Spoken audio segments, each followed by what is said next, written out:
اعوذ باللہ من الشیطان اللعین الرجیم بسم اللہ الرحمن الرحیم۔ کتاب گلشن احباب در کیفیت سیر و سلوک اولی الالباب کے مضامین پر گفتگو جاری ہے۔ علامہ آیت اللہ سید محمد صادق حسینی طاہرانی سالکین الی اللہ کو نصیحت فرما رہے ہیں، ایسے رہنما اصول بیان کر رہے ہیں جنہیں جان کر ایک انسان مسافر الی اللہ، اللہ کی جانب اچھے انداز میں سفر کر سکتا ہے۔ اس کے پاس معلومات کا ایک عظیم خزانہ موجود ہوگا جو اس کی رہنمائی کر رہا ہے، طریق الی اللہ میں اسے ہدایت فراہم کر رہا ہے۔ لہٰذا ایسی کتابوں کی موجودگی کے بعد انسان یہ دعویٰ نہیں کر سکتا، یہ شکوہ و شکایت نہیں کر سکتا کہ اس کے لیے کوئی رہنما اصول بیان نہیں کیے گئے، اسے استاد نہیں مل رہا، اسے رہنما اور مربی نہیں مل رہا۔ لہٰذا اس کتاب میں مختلف موضوعات کو مختلف ابواب کی صورت میں جو بیان کیا گیا، تو ہماری گفتگو گزشتہ ایک دو درسوں میں اس موضوع پر قرار پا رہی ہے کہ اولیاء الہی پر، اہل عرفان پر، اہل توحید پر تہمتیں لگائی جاتی ہیں۔ مؤمنین کو ان سے دور کرنے کے لیے انواع و اقسام کی تہمتیں لگا کر لوگوں کو ان سے دور کیا جاتا ہے۔ لہٰذا اسی موضوع پر گفتگو ہو رہی تھی کہ موضوع کی مناسبت سے آیت اللہ علامہ حسینی طاہرانی سید حمیری کا ایک شعر یہاں مکتوب فرما رہے ہیں، اور اسے بحار الانوار میں بھی درج کیا گیا ہے۔ مرحوم شیخ طوسی رحمۃ اللہ علیہ نے اپنی کتاب الامالی صفحہ نمبر 627 پر بھی اس شعر کو تحریر کیا ہے، اور اکثر لوگ اس شعر کو روایت سمجھ لیتے ہیں۔ یہ روایت نہیں ہے عزیزان محترم، یہ سید حمیری کا شعر ہے جو ایک روایت سے اخذ کیا گیا ہے۔ سید حمیری کیا کہتے ہیں؟ یا ہار حمدان من یمت ایرنی، اے حارث حمدانی، جس کسی کا بھی انتقال ہوتا ہے، جو کوئی بھی مر جاتا ہے، یرنی، وہ مجھ علی کی زیارت کرے گا۔ پھر آگے فرماتے ہیں من مؤمن او منافق او قبولہ، وہ مرنے والا انسان مؤمن ہے تب بھی علی سے ملاقات کرے گا اور علی کی زیارت اسے ہوگی۔ وہ منافق ہے، دو دید رکھنے والا ہے، خود پسند انسان ہے، تب بھی وہ علی سے ملاقات کرے گا۔ یہ اس قدر مشہور شعر جو ہے وہ امیر المؤمنین علی ابن ابی طالب علیہ آلاف و تحیت و ثنا کے ایک گراں قدر صحابی حارث اعور حمدانی سے متعلق ہے۔ لہٰذا یہاں موضوع کی مناسبت ہو گئی تو میں حارث اعور حمدانی کا تعارف ایک مختصر آپ کی خدمت میں بیان کرتا ہوں۔ عزیزان محترم، حارث حمدانی کے نام پر جو ہے وہ حارث تک تو اتفاق ہے، لیکن حارث بن عبداللہ ہے، حارث بن قیس ہے یا کچھ اور ہے، اس موضوع پر اختلاف ہے۔ لہٰذا جس حارث کا تذکرہ کر رہے ہیں، ان کی شہرت حارث بن عبداللہ اعور حمدانی کے عنوان سے ہے، اور یہ حارث بن عبداللہ جو ہیں وہ ایک یمنی قبیلے سے تعلق رکھتے ہیں۔ اکثر لوگوں کا ذہن میں یہ تصور آ جاتا ہے کہ شاید یہ حارث حمدانی جو ہے وہ شاید ایران کے کسی شہر حمدان سے تعلق رکھتا ہو، نہیں، یہ قبیلہ ہے اس کا۔ عزیزان محترم، حارث بن عبداللہ حمدانی یہ جس قبیلے سے تعلق رکھتا ہے وہ یمن سے متعلق ہے، اور یہ قبیلہ آ کر کوفہ شہر میں 17 ہجری قمری کو آ کر آباد ہوا، جب یہ شہر کوفہ تازہ تعمیر کیا گیا تھا اور تاسیس کیا گیا تھا۔ اور چونکہ حارث ایک آنکھ سے نہیں دیکھ پاتا تھا، تو ایسے افراد کو عرب معاشرے میں اعور کہا جاتا ہے۔ ہمارے معاشرے میں بھی ایسے کچھ الفاظ ایسے افراد کے لیے لوگ جو ہے وہ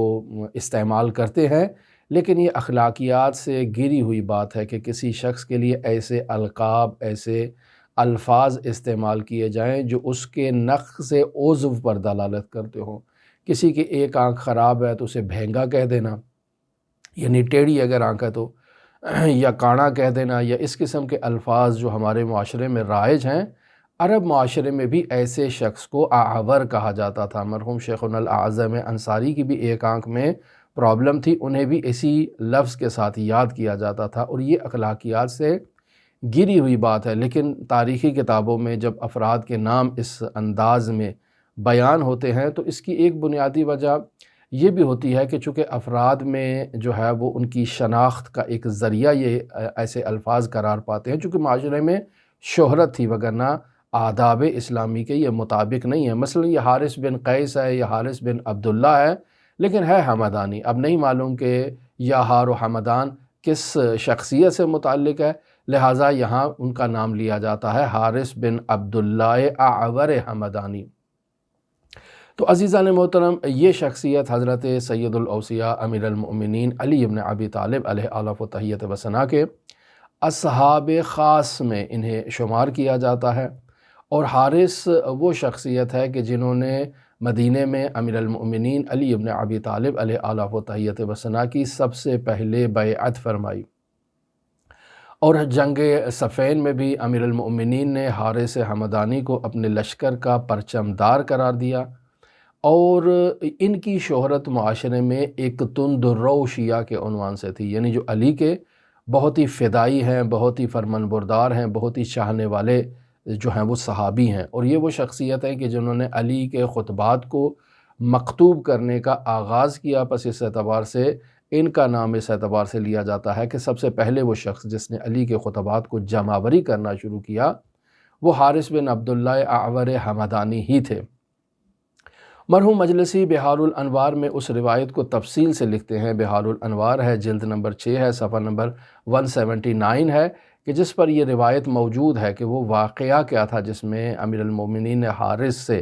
کچھ کلمات ادا کیے، جن کو سید حمیری نے جب پڑھا تو انہوں نے ایک شعر کہہ دیا کہ یا حار و حمدان من یمت یرانی، اے حارث حمدانی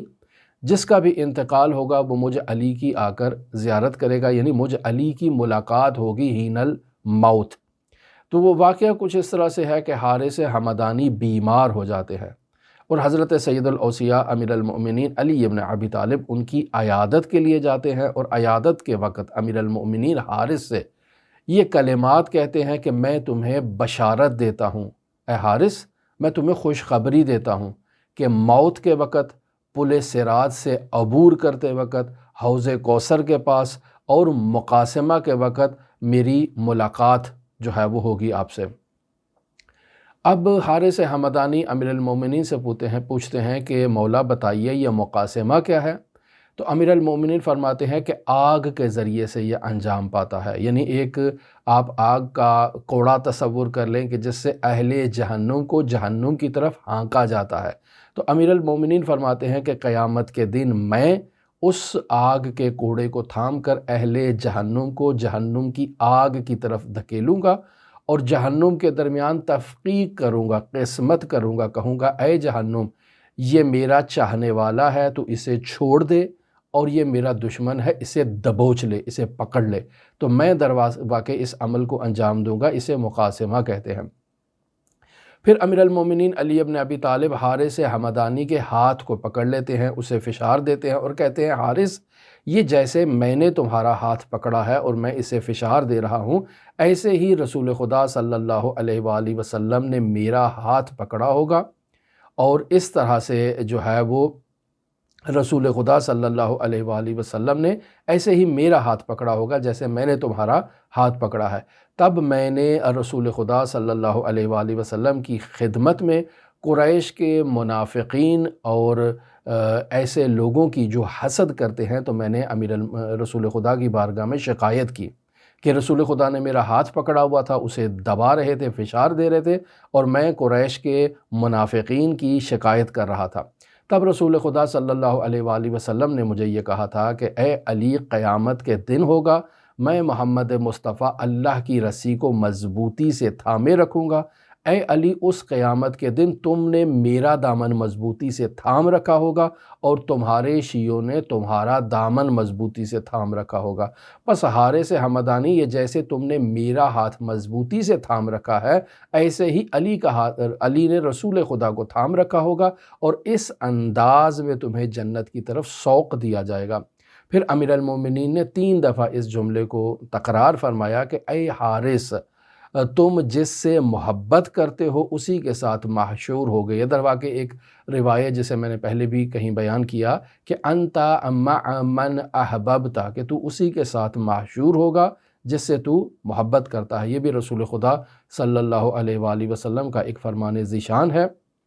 جس کا یہ جملہ ہے، پس اے حارث تو اس سے جس سے تو محبت کرتا ہوگا اسی کے ساتھ تو محشور ہوگا۔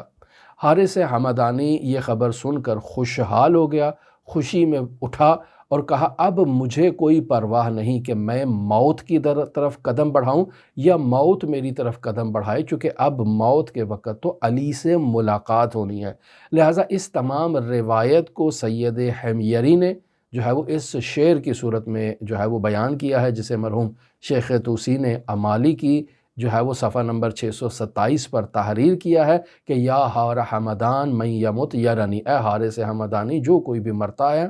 وہ مجھ علی سے ملاقات کرتا ہے، من مؤمن او منافق قبلا، وہ مؤمن ہو یا منافق ہو جو 2 دید رکھتا ہے اور 2 روح انسان ہے، وہ بھی مجھ سے ملاقات کرے گا۔ حارث ہمدانی کا انتقال جو ہے وہ 65 ہجری قمری کو کوفہ کے اندر عبداللہ بن زبیر کی جو ہے وہ حکومت کے ماتحت اس زمانے میں حارث ہمدانی کا انتقال ہوتا ہے۔ بس ہمارا موضوع گفتگو جو تھا وہ حارث ہمدانی کے واقعے کو بیان کرنا نہیں تھا، بلکہ موضوع گفتگو جو ہے وہ اہل عرفان اور اہل توحید پر جو تہمتیں لگائی جاتی ہیں ان موضوعات پر گفتگو ہو رہی تھی، اور ان موضوعات کے گفتگو کے دوران در واقع ایسی ہستیوں کا تذکرہ ہوا کہ جو اللہ کے تقرب میں ملکہ قدسیہ کی حامل ہستیاں ہیں اور فقیہ اہل بیت ہیں۔ بیان ہوا کہ آیت اللہ مرزا محمد تقی شیرازی اپنے مقلدین کو مخاطب قرار دے کر کہتے ہیں، جب مقلدین ان سے سوال کرتے ہیں کہ اگر آپ کا انتقال ہو جائے تو آپ کے انتقال کے بعد ہم کس شخصیت کی طرف اور رجوع کریں یا پھر آپ کی احتیاطات میں کس شخصیت کی طرف رجوع کریں، تو آیت اللہ مرزا محمد تقی شیرازی کہتے ہیں کہ سید احمد کربلائی کی طرف رجوع کرو۔ اس واقعے کو مرحوم علامہ حسینی طہرانی نے توحید علمی و عینی کے صفحہ نمبر 25 پر بیان کیا ہے۔ تو یہ جب خبر مرحوم سید احمد کربلائی تک پہنچتی ہے تو وہ بہت منقلب ہو جاتے ہیں اور پھر اپنے شاگرد سے کہتے ہیں کہ قلم اٹھاؤ اور لکھو مرزا محمد تقی شیرازی کے لیے کہ اگر دوبارہ کسی کی طرف ایسا جو ہے وہ کسی کو میری طرف رجوع کرنے کے لیے کہا تو میں قیامت کے دن رسول خدا صلی اللہ علیہ وآلہ وسلم جن کی قیامت کے دن حکومت ہے، میں ان کی بارگاہ میں آپ کی شکایت کروں گا اور آپ سے قیامت کے دن راضی نہیں ہوں گا۔ یعنی اس قدر جو ہے وہ احتیاط اور اس قدر جو ہے وہ مرجعیت اور زعامت امت سے فرار کر رہے ہیں، اور کہا عالم آخرت میں اولیاء الہی کی سلطنت ہے، اور اولیاء الہی کی سلطنت میں اولیاء الہی سے مخاصمت نہیں کی جا سکتی ہے۔ اور دیکھیں معاشرے میں کیسے اولیاء الہی کے ساتھ خصومت اختیار کی جاتی ہے، ان کی جو ہے وہ اہانت کی جاتی ہے، ان پر تہمتیں لگائی جاتی ہیں، اہل توحید پر تہمتیں لگائی جاتی ہیں۔ یہاں مصنف کتاب حافظ شیرازی کا ایک شعر بیان کر رہے ہیں جسے حافظ شیرازی کے دیوان صفحہ نمبر 82 سے غزل نمبر 182 ہے، وہاں سے اس کو نکالا گیا ہے۔ بیت کا مصرع کچھ اس طرح سے ہے، بس تجربے کردیم در این دیر مکافات، یعنی حافظ شیرازی یہ کہنا چاہ رہے ہیں کہ اس دار مکافات میں ہم نے اس قدر تجربات کر لیے ہیں کہ با درد کشاں ہر کے در افتاد بر افتاد، یعنی جس کسی نے بھی اہل درد کے ساتھ یعنی درد دل رکھنے والوں کے ساتھ جس کسی نے بھی مخاصمت کی ہے، جس کسی نے بھی ان کے ساتھ جو ہے وہ ٹانگیں اڑانے کی کوشش کی ہے، وہ منہ کے بل جا کر زمین پر گرے ہیں۔ پس حافظ شیرازی کا یہ کلام جو ہے وہ قول صدق ہے اور قول حق ہے، وہ بالکل درست فرما رہے ہیں۔ لہٰذا مرحوم علامہ حسینی طہرانی کہتے ہیں کہ مجھے جو ہے وہ مرحوم آیت اللہ انصاری حمدانی اور مرحوم حداد نے جو ہے وہ مجھے مخاطب قرار دیا، اور دونوں نے مجھ سے ایک ایسے کلمات کہے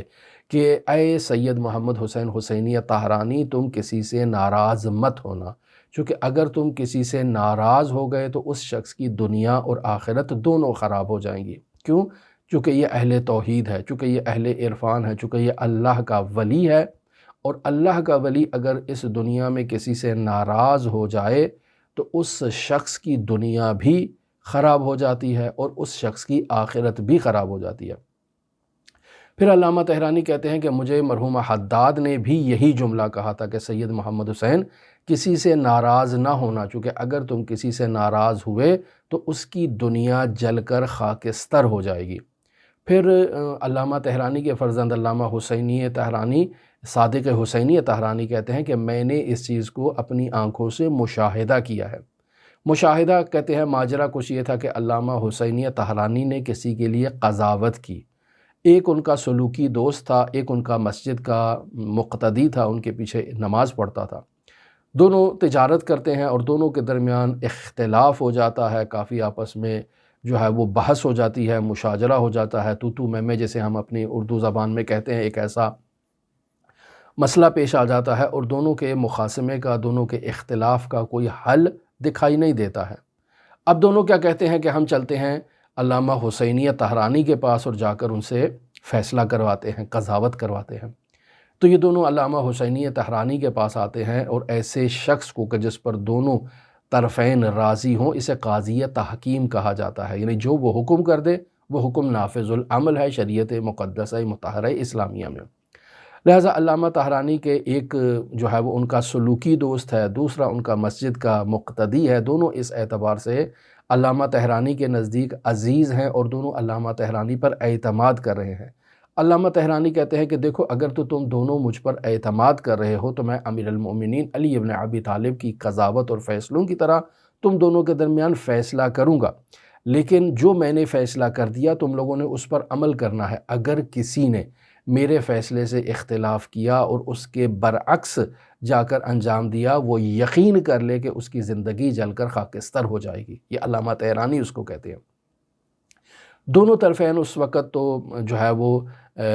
فرط جذبات میں مبتلا ہوتے ہیں۔ دونوں کہتے ہیں کہ ٹھیک ہے، ہم تسلیم کرتے ہیں، آپ ہمارے درمیان فیصلہ کریں، جو آپ نے فیصلہ کیا وہی نافذ العمل ہوگا اور ہم میں سے کوئی اس کے خلاف جو ہے وہ صدائے احتجاج بلند نہیں کرے گا۔ لہٰذا علامہ طہرانی نے فیصلہ کیا۔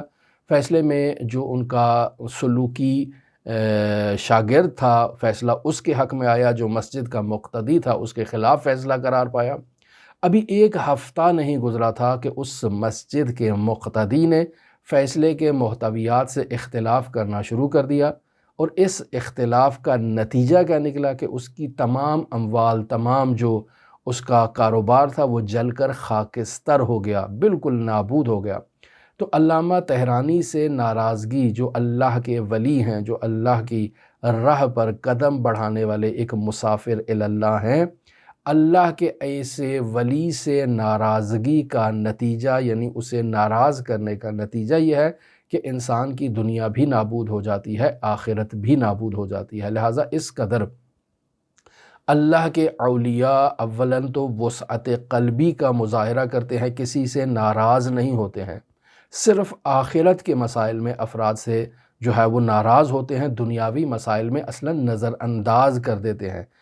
فقط اس کو اتمام حجت کر دیتے ہیں کہ بھئی تم ایسا نہ کرو، اگر تم نے ایسا کیا تو تمہاری دنیاوی مشکلات کا سبب بنے گا۔ لیکن اللہ کا ولی ناراض نہیں ہے، آپ نے اللہ کے ولی کی جو ہے وہ زندگی میں اس کی جو ہے وہ شان سے جو ہے وہ مطابقت رویہ نہیں اپنایا ہے، اس پر تہمتیں لگائی ہیں، اس پر الزام تراشی کی ہے، تو اس کا نتیجہ خود آپ کی زندگی میں آپ کو مشاہدہ کرنا پڑے گا۔ لہٰذا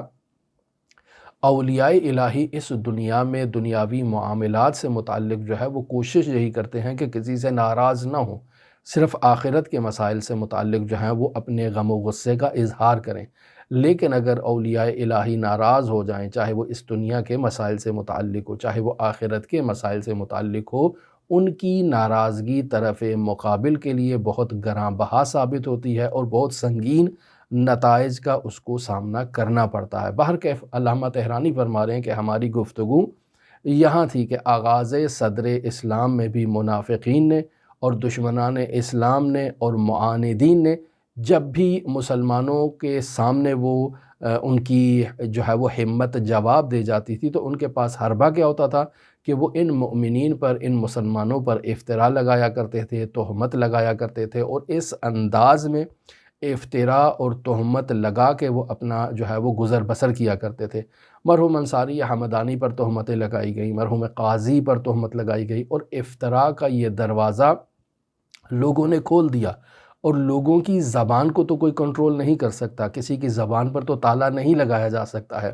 لہٰذا تہمت لگانے والے انواع و اقسام کی تہمتیں لگاتے ہیں، اور اس انداز میں اولیاء الہی کے لیے جو ہے وہ تکلیف اور اذیت و آزار کا باعث بنتے ہیں۔ لہٰذا علامہ حسینی طحرانی اس جملے کا جو تکرار کیا کرتے تھے کہ محب اللہ فی الدنیا غریبون، کہ اللہ کا محب، اللہ کا عاشق، اللہ کا ولی اس دنیا میں غریب ہوتا ہے، اس کی بنیادی وجہ ہے کہ وہ تنہا وحید اور اس کا کوئی مددگار، کوئی ساتھی نہیں ہوتا، اور لوگ انواع و اقسام کی اس پر تہمتیں لگاتے ہیں۔ لہٰذا آگے چل کے علامہ حسینی طحرانی جو ہیں وہ ملا صدرہ پر لگائی جانے والی ایک تہمت کا ذکر کر رہے ہیں، اور یہ موضوع بھی تھوڑا نسبتاً طولانی ہے، اس کو موضوع کی اہمیت کے پیش نظر کل آپ کی خدمت میں ہم بیان کریں گے۔ دعاگو ہیں خداوند متعال ہمیں اولیاء الہی کا احترام کرنے کی توفیق عطا فرمائے، اولیاء الہی کے ساتھ جو ہے وہ حسن سلوک اختیار کرنے کی توفیق عطا فرمائے، ان سے فیض علمی، فیض روحانی حاصل کرنے کی توفیق عطا فرمائے، ان پر جو ہے وہ ان کے معارف کو سمجھنے کی توفیق عطا فرمائے، چونکہ بس اوقات انسان بات سمجھتا نہیں ہے اور تہمت لگا دیتا ہے غلط سمجھنے کے نتیجے میں۔ خداوند متعال العیاذ باللہ ہمیں ایسی عادتوں سے جو ہے وہ محفوظ رکھے۔ دعاگو ہیں خداوند متعال منجی عالم بشریت حضرت صاحب العصر، صاحب الامر، صاحب الزمان کے ظہور میں تعجیل فرمائے، اور ہمیں حضرت کے اصحاب و اعوان و انصار کی فہرست میں شمار فرمائے۔ اللہم صلی علی محمد و آل محمد وعجل فرج قائم آل محمد۔